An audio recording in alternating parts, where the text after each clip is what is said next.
No dia 1º de junho de 2016, aconteceu a inauguração do túnel de San Gotardo, o maior túnel ferroviário do mundo. São 57 quilômetros cortando os Alpes suíços. A inauguração foi um evento de grande porte, transmitida por vários canais de televisão de todo o mundo. A cerimônia teve uma apresentação artística, como a das aberturas de Copas do Mundo ou de Olimpíadas. A encenação, intitulada Sacre do Gotardo, foi carregada de elementos do ocultismo, além de trazer mensagens de uma nova ordem mundial. Muitas autoridades e a Nata Econômica Europeia participaram dessa solenidade. Dentre as personalidades presentes estavam o presidente da Suíça, Johann Schneider, a chanceler da Alemanha, Angela Merkel, o presidente da França, François Hollande, e o primeiro-ministro da Itália, Matteo Renzi.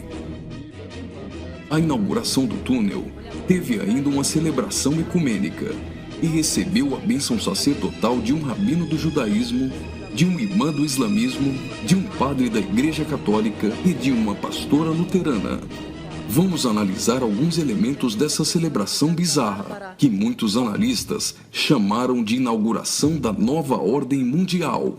Na primeira parte, em ambiente fechado, a humanidade é representada por uma marcha de zumbis, pronta para receber ordens. Surge então um anjo na forma de bebê. Aparentemente, este representa Lúcifer. O anjo caído já começa a apresentar semelhanças com Baphomet, que é um dos principais símbolos de Satanás em algumas linhas de culto pagão. Observe, dentre as personalidades presentes, esse sujeito, portando um cetro e vestido com traje de algum tipo de organização ou irmandade. Ele traz um broche com a figura de um bode que deve representar também Baphomet. A cerimônia macabra evolui para a aparição de um homem-bode, representando um demônio-chefe. Esse demônio exerce autoridade e liderança sobre outros demônios que são liberados pelo mundo, representado aqui pela ferrovia.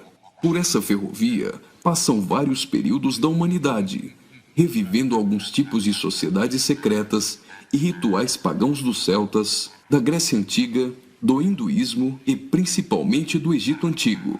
Observe ao fundo a figura do Sol, representando um dos principais objetos de adoração das culturas antigas. Sob a ordem do chefe, os demônios se lançam para cumprir sua missão na Terra. Aqui, vemos a representação de antigas sacerdotisas e místicos adoradores, todos sendo conduzidos pelo homem-bode.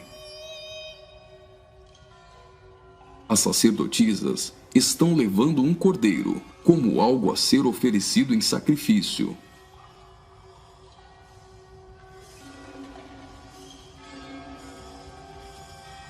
Observe a semelhança dessas sacerdotisas de branco com as adoradoras de Ísis. E nesta exaltação de muitas formas de adoração pagã, não poderia faltar a coroação da Rainha dos Céus.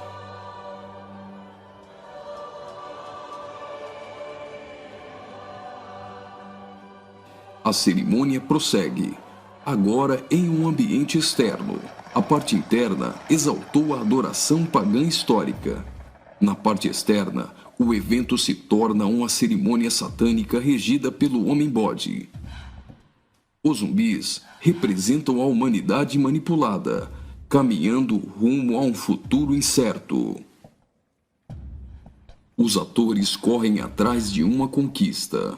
O túnel inaugurado literalmente furou 57 quilômetros de rochas nos Alpes suíços. Aparentemente, aqui a humanidade está tentando vencer a rocha, que pode representar Jesus.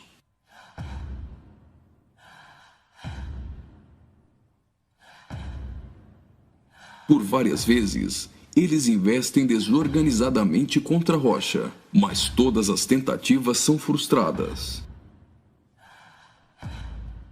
Até o momento em que eles se unem e conseguem um importante progresso. Lembre-se que o espírito de Nimrod era unir o homem para vencer a Deus, e que este túnel é o símbolo de integração entre os povos. Observe que eles conseguem a abertura de um portal. A representação desse portal lembra o CERN. O CERN é a Organização Europeia para a Pesquisa Nuclear. Está localizado na região de Genebra, na fronteira franco-suíça, a pouco mais de 200 quilômetros do túnel de Saint-Gothard. No CERN encontra-se o LHC, o maior acelerador de partículas atômicas do mundo e maior máquina que o homem já construiu. Ele tem 27 quilômetros de circunferência e está a 100 metros abaixo da superfície. O CERN está em busca da antimatéria e tentando recriar o Big Bang. Mas o CERN também tem um propósito esotérico ocultista nem tanto oculto. Segundo a própria comunidade científica, o CERN pretende acessar outras dimensões e se conectar com forças desconhecidas. O respeitadíssimo físico Stephen Hawking advertiu que os experimentos do CERN podem representar graves perigos a nosso planeta. No prefácio de seu livro, Stardust, Hawking afirmou que o acelerador de partículas poderia causar uma decadência catastrófica do vácuo, o que levaria o tempo e o espaço a entrarem em um colapso. Isso poderia destruir não somente o planeta Terra, mas também o sistema solar e todo o universo. Você já deve ter ouvido falar da partícula de Deus, ou bóson de Higgs. Até o Papa implorou a comunidade científica a suspender as operações do LHC, advertindo que eles poderiam abrir os portões do inferno. Observe também que a logo do CERN é a junção de 3 números 6, 666. As cenas seguintes mostram uma sociedade em transformação. Do portal que foi aberto, procede a direção para a humanidade. Veja que uma nova sociedade vai surgindo. O espírito da rebeldia e da sensualidade marcam as pessoas. A decadência da humanidade é representada tanto na forma de uma queda literal, como através da sensualidade.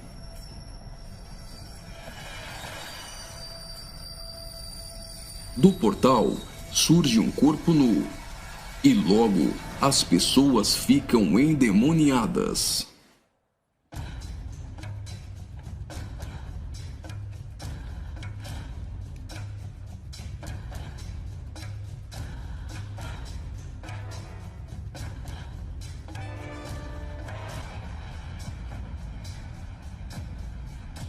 Veja a representação de que existe algo dentro deles.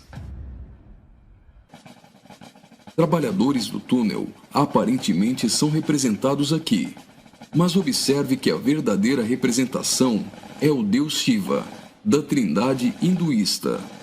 Shiva é o deus da destruição. Ele destrói para dar lugar a algo novo. A dança de Shiva é considerada a manifestação física do ritmo cósmico. Observe que na entrada do principal laboratório do CERN existe uma imagem de Shiva. A dança destruidora de Shiva é associada à aceleração ou à dança das partículas. A cena seguinte lembra os operários mortos na construção do túnel, mas na verdade representa o sacrifício humano.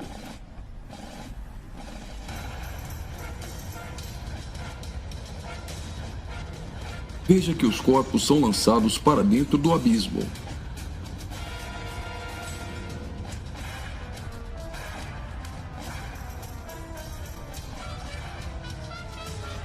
Preste atenção. Do fundo do abismo, as mãos vêm receber o sacrifício.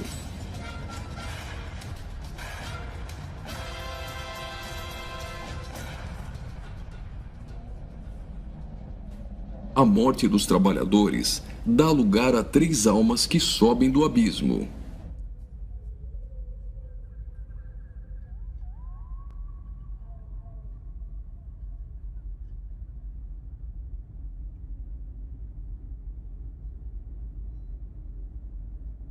surge então um enorme olho que tudo vê, ou o Olho de Horus, um importante símbolo usado pelos Illuminati.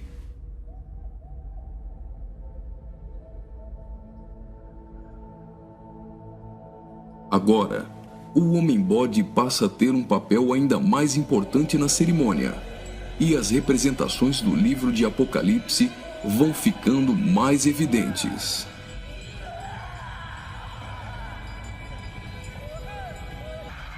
Veja como os demônios se parecem muito com o orixá Omolu.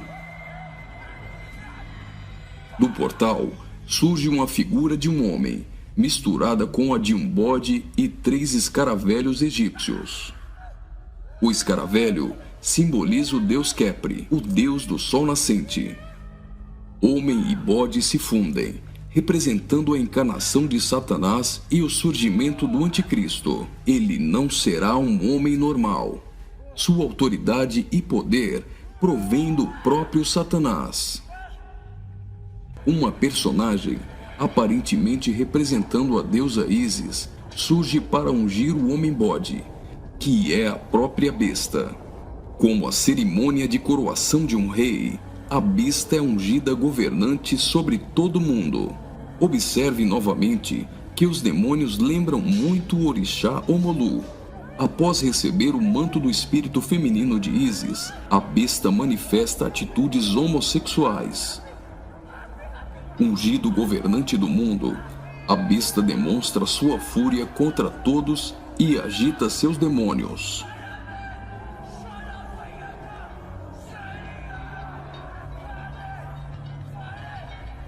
Logo, os demônios sob comando da besta ficam ouriçados.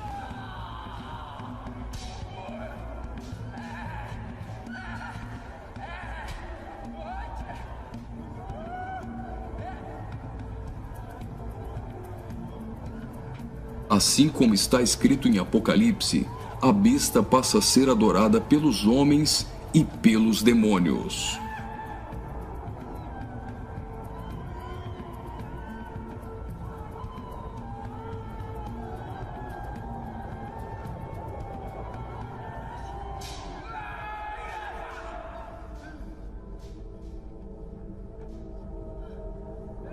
Observe agora o surgimento de 11 personagens, aparentemente representando a Igreja dos 11 Apóstolos.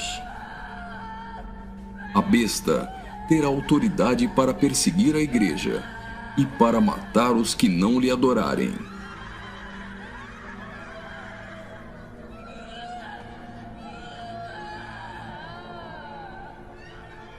Observe que no telão a besta tem várias cabeças.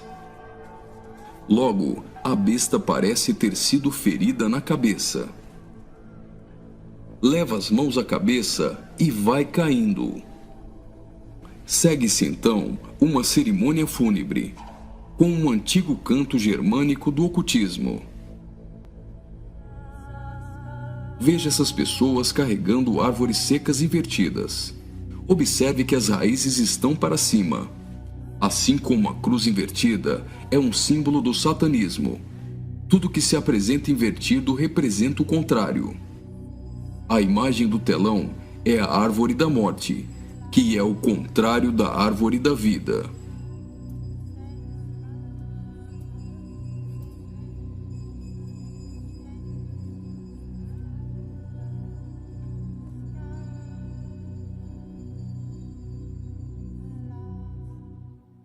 A tecnologia é mostrada como um instrumento para manipular o homem. O avanço da ciência nos últimos dias foi profetizado por Daniel. Observe agora a semelhança da imagem no telão com a Pokébola do game Pokémon Go.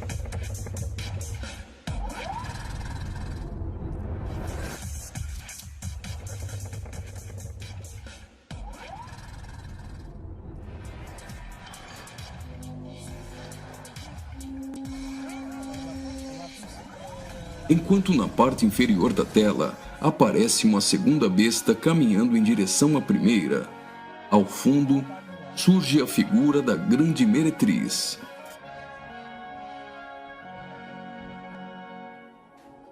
Observe que a segunda besta ressuscita a primeira.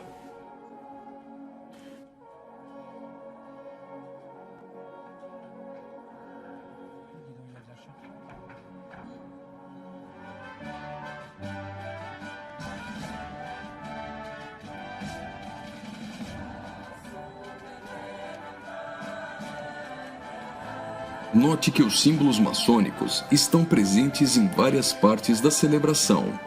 Aqui, temos o olho de Horus e o compasso com um esquadro. Os três personagens de cabeças grandes aparentemente representam as nações da Terra, os reis da Terra e os mercadores da Terra que foram embriagados e se prostituíram com uma grande meretriz.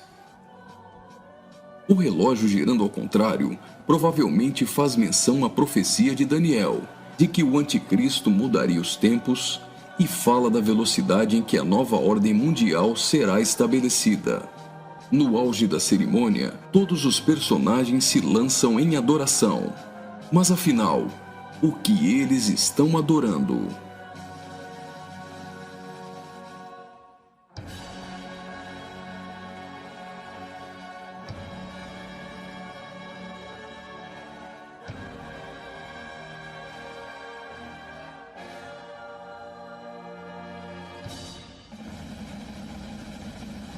Então, o trem sai do túnel. Mas certamente eles não estão adorando um trem. Eles adoram aquele a quem pensam que venceu a rocha. Eles adoram o grande dragão, a antiga serpente, que se chama Diabo e Satanás, o sedutor de todo mundo. Pensam que Satanás venceu a Cristo. A celebração é como se fosse uma grande vitória, como a consumação de uma enorme conquista.